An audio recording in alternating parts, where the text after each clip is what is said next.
My career, if you split it into thirds, the first third was in healthcare.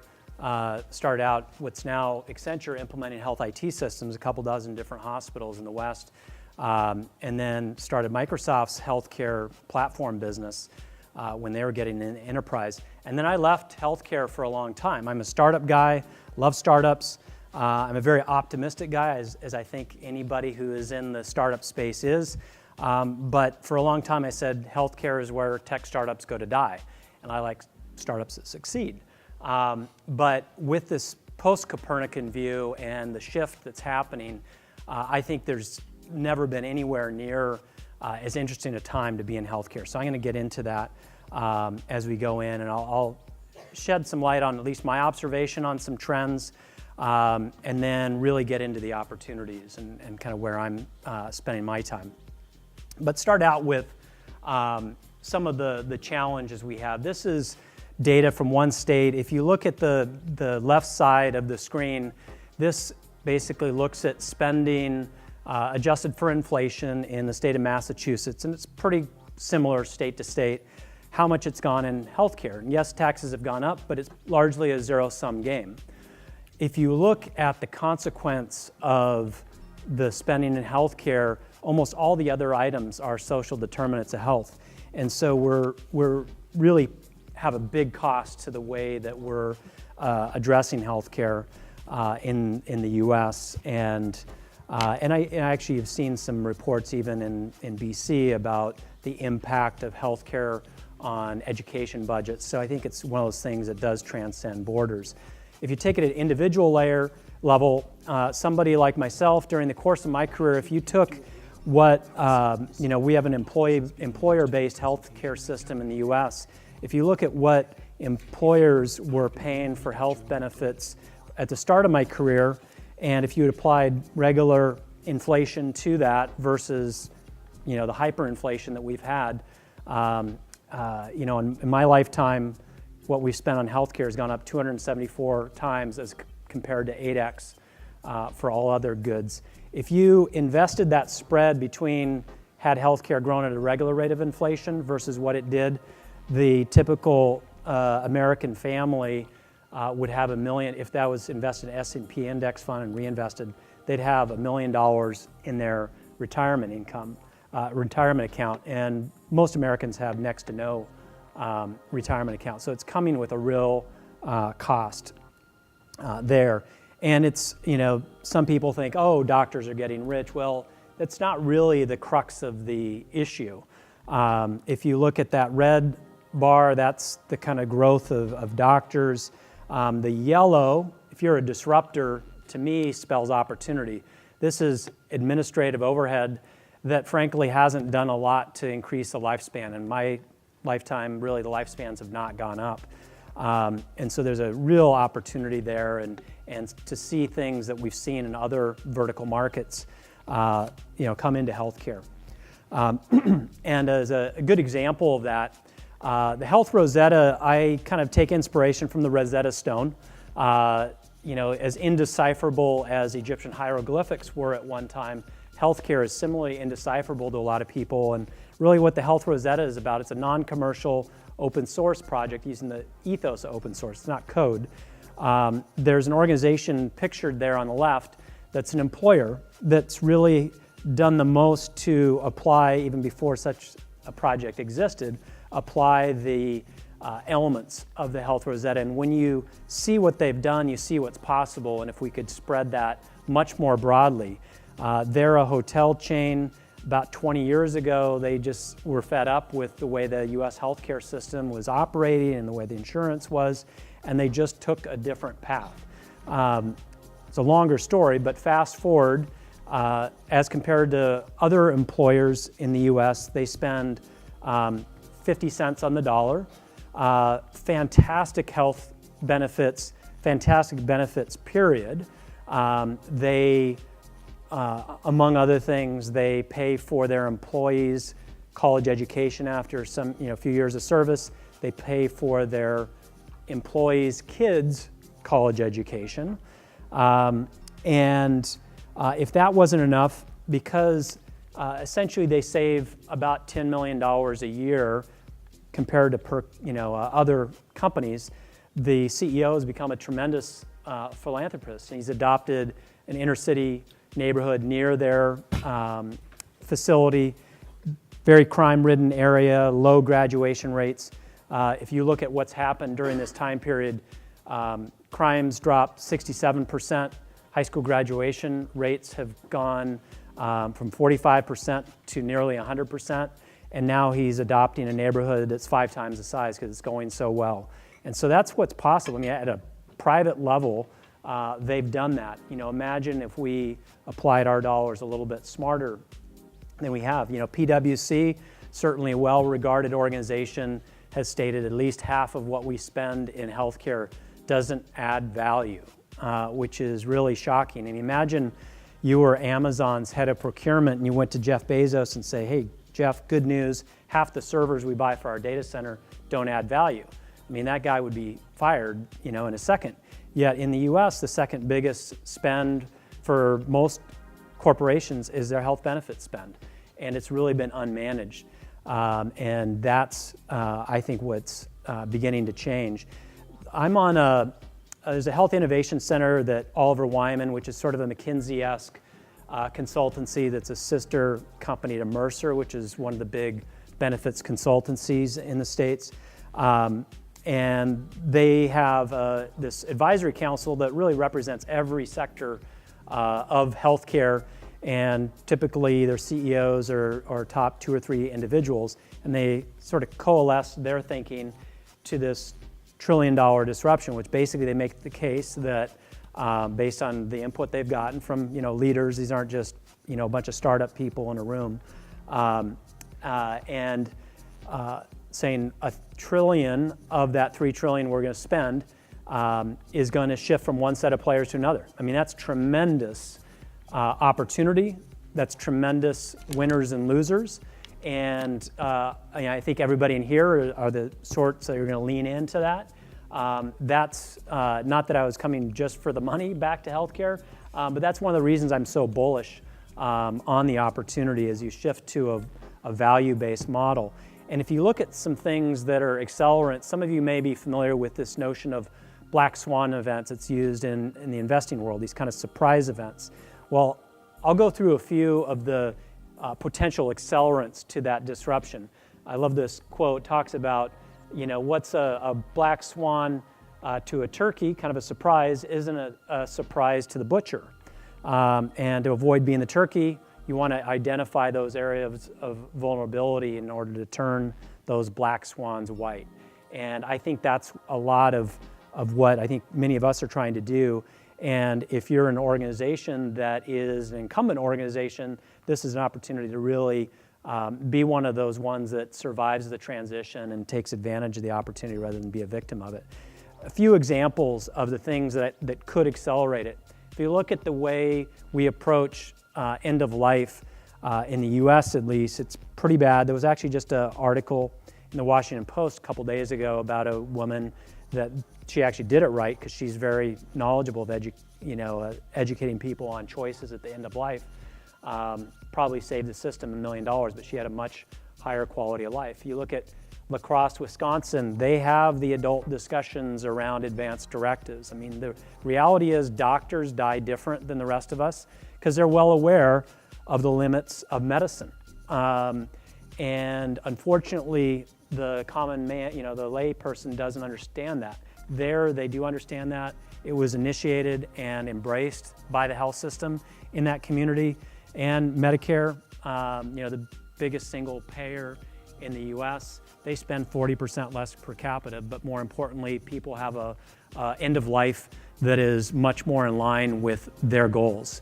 One of the advisors to my startup Avado that WebMD acquired was the former president of the American Academy of Family Physicians. While we were in the startup phase, he was going through the end of life phase with his mother. And he said, what it really comes down to, what people want at the end of life is they want to be warm, dry, pain-free, and with loved ones. All the other things aren't really what they want. And if you do that and honor that, it makes a big difference. Happens to save some money too.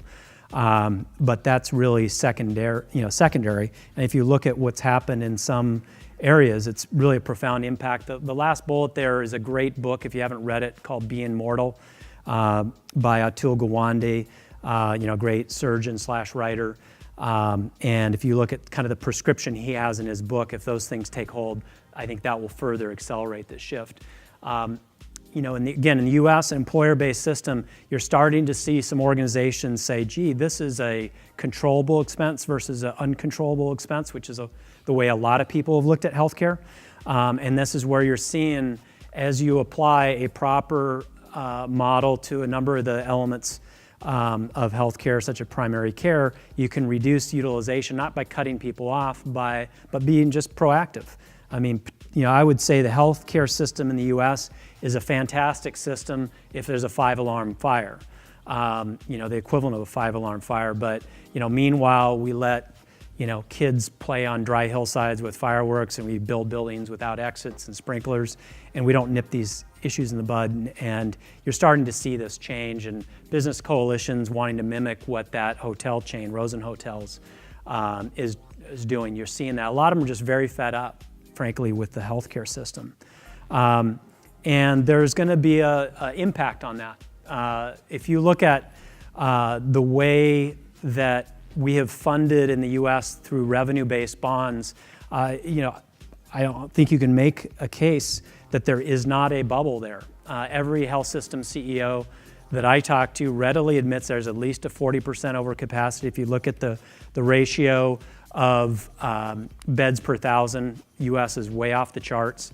And that's got to be rationalized. And there will be ripple effects from that as it does get rationalized. This isn't unique to the U.S., but at a local, state, and federal level, budget pressure is enormous. And you're seeing it at a local level. There's a piece I wrote called Economic Development 2.0, playing the healthcare card. And it's essentially builds off of an argument that Jim Clifton, he was the chairman of Gallup Corporation, is a book called The Coming Jobs War. And he basically says, we're in World War III, and it's the fight over where the best jobs will be. And it will have as profound an impact as the previous world wars. And one of the big dimensions of that is having a high-performing health system. And if you have a high-performing health system, it's much better than the biggest tax break you could give an organization for locating. IBM's a good example of this. They are putting thousands of people in places like Dubuque, Iowa, which isn't an obvious place for most Americans as a place for a high-value proposition healthcare system. But they're doing that. They realize that actually has a big impact. They spend $2 billion as a corporation annually on health benefits. So they pay attention to it. States are fighting in some cases and winning the tax-exempt status that some of the hospitals have. There's what some believe are anti-competitive non-compete agreements that are put on doctors. And then if you look at the federal level, clearly the best lobbyists in the history of mankind are in the pharmaceutical industry because they managed to get the government to agree not to negotiate. So you got to give those guys a tip of the hat, but that may not last forever. And then reference-based pricing, you see that happening in California with profound impacts. And then at a citizen level, there's an opportunity as well. In the US, one of the shameful things about our country is healthcare costs are the leading cause of bankruptcy. Some say the leading cause of homelessness, which is pretty shocking. And what I mentioned earlier in terms of near zero retirement accounts. Yet we're a country that has a tremendous volume of preventable medical errors that lead to death and serious complications. One could imagine class action lawsuits there. And then the interesting thing is, as much as we're not performing to our full potential, and you would think that consumers wouldn't be that happy, it's actually clinicians that are more dissatisfied with the status quo. And so if there's an inconvenient truth like public consciousness raising, I think you could see a partnership. I don't think one without the other would do it, but a partnership between clinicians and consumers saying we can do a lot better than this. I can't think of, as I think about the individuals that I grew up with, by far the ones who were the smartest, hardest working, gratification delaying individuals went into medicine. And deferred gratification a long time in terms of monetarily, and incredible amount of passion there to not get the results that we ought to is pretty shocking. When you see it, and when you do see that, it's breathtaking, and it's and it's about really replicating that. Now it's kind of shifting to kind of a startup investor mindset. One of the things I think is important to recognize is there's a few different economies that organizations in this room and companies you may invest in or partner with represent. In the US and elsewhere, there's the benefit-based economy that most of us think about. That's where there's providers, that's where there's health plans. There's a known business model there, that's a pro. But really in that world, the interests of an individual are not aligned with the business. And again, that's a big economy and one there's opportunity. There's a whole other big economy, discretionary consumer spend, which is growing very rapidly. A lot of people don't think of that as much healthcare, but it very much is. On the positive side, much more consumer-centric. On the negative side, very disconnected from the healthcare system and really puts the individual in the place of having to be systems integrator, which is not optimal. And so where some of the opportunities come in, we hear about things like consumerization of health and things like population health management, but it's I think the connective tissue to bring those together, because we know, I'll reference that later, but healthcare and the system, the sick care system, really the most charitable designation says that the healthcare system or sick care system impacts 20% outcomes. There's a lot of other things that do impact outcomes outside of just the traditional walls. And that really leads us into this graphic, which is Robert Wood Johnson Foundation, which is the largest healthcare-focused foundation in the U.S. They commissioned a study of studies that looked at what drives outcomes. And so what you see are the drivers. As I mentioned, about 20% is driven by clinical care. But many of these other things, there are compelling digital health opportunities up and down the stack here. And the caution I give to health system CEOs is part of my detour away from healthcare. When I was in digital media, I spent a lot of time with newspaper executives, and which is basically another local oligopoly, monopoly type of organization, tremendous number of parallels actually with health systems. And the mistake they made was they had their blinders on, looked at things as a zero-sum game, and it's easy early days when even though they might be exponentially growing, some of these new things are small. And if you look at newspaper organizations, they had the opportunity to acquire, invest, or partner with probably what represents 80% of the digital media industry today, which far surpasses the newspaper industry even in its heyday. It's now surpassed TV even, which is remarkable. And the same is said here, is there's no mystery that hospitalizations and the money that's being spent there is under attack. And most should be basically having a balance of 70% play offense, 30% defense, and milk the existing revenue streams. From my observation, maybe I'm not very charitable, I would say most organizations are playing 2% offense, 98% defense. They're back on their heels, and part of it is they're just trying to hold on to that, hospital revenue as long as possible, missing out on all these emerging areas that there's really some really compelling technologies that are enabled up and down that stack. And that's, really a third economy, the public spend, public sector, public health. And so there's opportunities and completely different business models here. And I think you see some new types of roles and some new dynamics. And I like to think about the blend of technology and humans. I'd say probably my biggest critique of healthcare and a lot of startups is there's sort of a fetish with just technology and thinking that's going to solve everything. It rarely does. And there's not a lot of evidence that technology on its own solves most problems, especially when you look at 80% of healthcare spend, at least in the US, and I think most places, is on chronic disease. And if you're paid on outcomes, guess what? Most decisions that drive outcomes are not made by the professionals. They're made by the patient, the family, the caregiver. They make decisions around diet, exercise, lifestyle. They can fill a prescription, take it properly. And so where I see a new model or a model that hasn't been paid attention to enough is this hybrid. And so I love this notion of a care traffic controller, that if you look at an organization like CareMore that has really done a terrific job with the frail elderly, one of the more challenging populations, well, they are very clear that the CEO, I did a site visit there a couple years ago, and part of her talk, she said, you know what, the healthcare industry is one that makes a lot of excuses. We have it part of our culture, the patients won't do this, or the government won't fund that, or whatever it might be.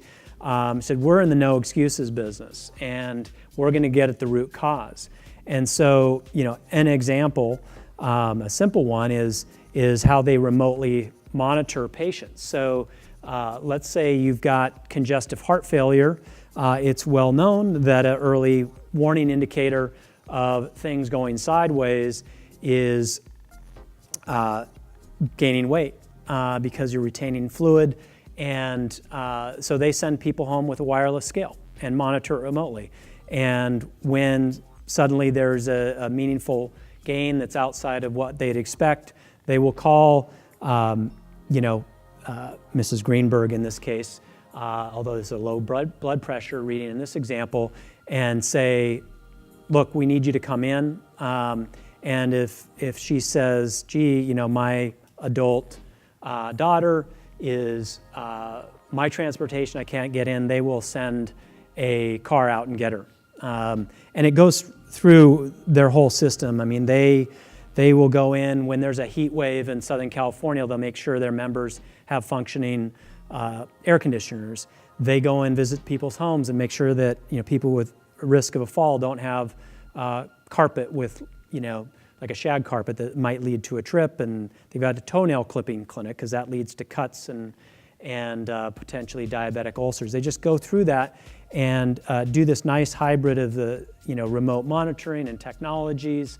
There's some really cool technology. There's something out of MIT that actually captures they have a mat that you stand on maybe in front of your bathroom sink, and it can detect foot ulcers. Things like that, they will smartly apply technology and with the right monitoring.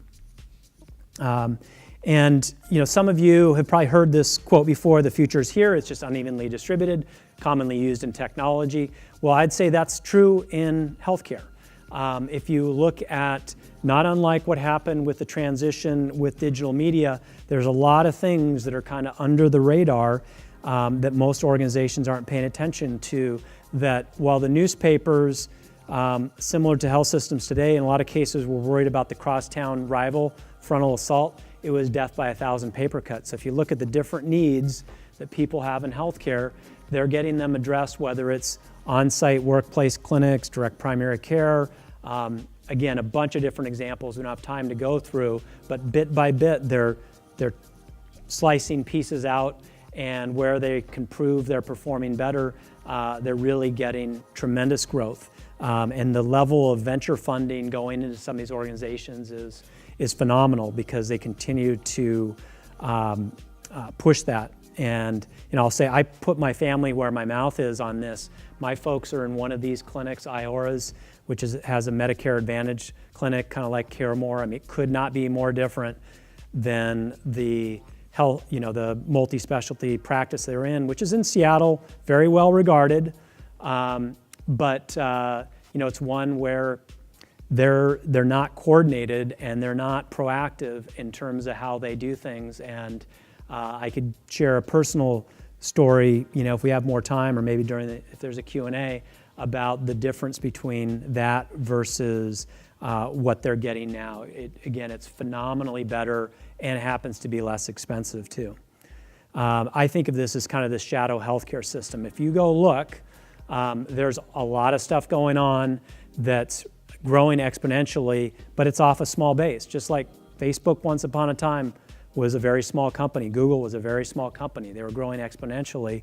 If you think much about exponential growth or read any of Peter Diamandis' stuff, I mean, exponential growth is phenomenal when you see it double and double over time. So let me get into a few of the elements of the Health Rosetta. There's more. You can Google Health Rosetta and see the different components. But I'll highlight a few that are providing the kind of the lowest hanging fruit, very important, very foundational, clear ROI. Starting out with primary care. And that is very foundational. I mentioned IBM, their $2 billion spend globally on health benefits, and they studied their spend country by country, and it was very clear the outcome of that was in the countries that they had a properly functioning primary care system, they got the best value and best bang for the buck in terms of the health of their individuals. That's why you've seen them be so big into moving towards primary patient-centered medical home and things like that. So I could say a lot about primary care, but that is one of the foundational pieces. There's the whole notion of directing clinical interventions towards where there's a strong evidence base. Depending on what numbers you believe, 30 to 50% of what's delivered in clinical care, at least in the US, is not evidence-based. And there's a tremendous amount of over-treatment that happens. The Lown Institute, I think it's the defibrillator inventor was Bernard Lown. He set this up. They have this Right Care Alliance, and there's really some powerful stories they have about individuals and what happens when you have over-treatment. I mean, I'll give you one that's a rather shocking one, but not a total outlier. And the thing that's interesting is everybody was doing their job in this scenario. So this was a 50-year-old Ohio woman that had started a new workout program. And when she was during this workout, she tore a muscle in her chest. But it was on her left side, like, oh, left side, maybe that's a heart attack. She didn't really know what was going on. And because of our primary care system in the US, of course, they weren't accessible to her. And so her primary care, as it is for a lot of people after hours, ends up being the emergency room. And so she went into the emergency room. The doc said, yeah, that's, yes, most certainly a torn muscle. But, just to be safe, we can do an MRI. And so, no surprise, in the US, there's between 180 to 100 million CT scans, another type of scan done per year. And there's not a radiologist in the world who would say, you need anywhere near that. MRIs are similar. They're a big money generator. And so they sent her, got the scan, as you often happens with a scan. They saw something. And so they said, well, let's go do a cardiac catheterization. I mean, this is the beauty of the American system. Let's just go do more. So in the course of doing the catheterization, they punctured her aorta. And so then at that point, they had to do a graft to repair that. and then the graft rejected, and 3 months after her torn muscle from a workout, she had to have her heart replaced. I mean, that happens. And that's what you talk about. I mean, she didn't die, that's good, but that would certainly qualify as a serious complication. And that's the type of thing that is maybe on the extreme end of the spectrum that happens, unfortunately, every day. And so you see organizations really wanting to codify that. Something else where there's been very good return on investment for employers is this kind of concierge-style customer service, because the healthcare system is very difficult to navigate. Often you don't have somebody to kind of help weigh different choices, like the example I gave you with that woman. She had nobody to call. And so there's these individuals who are there to help guide you through that system, and it's worked very well. Another one is around true price transparency. There is some so-called transparency solutions in the US system. There's companies like Castlight who do that, but generally they're just giving you some information about the best bad deal. Not necessarily a price you could take and get some, have a card and take it in and get it done. And when you see that being done, it was interesting. There was actually a surgical hospital in Oklahoma that sort of started this trend where you can go to Surgery Center OK for Oklahoma.com, and all their prices are posted on their site, which is a pretty radical concept in the US.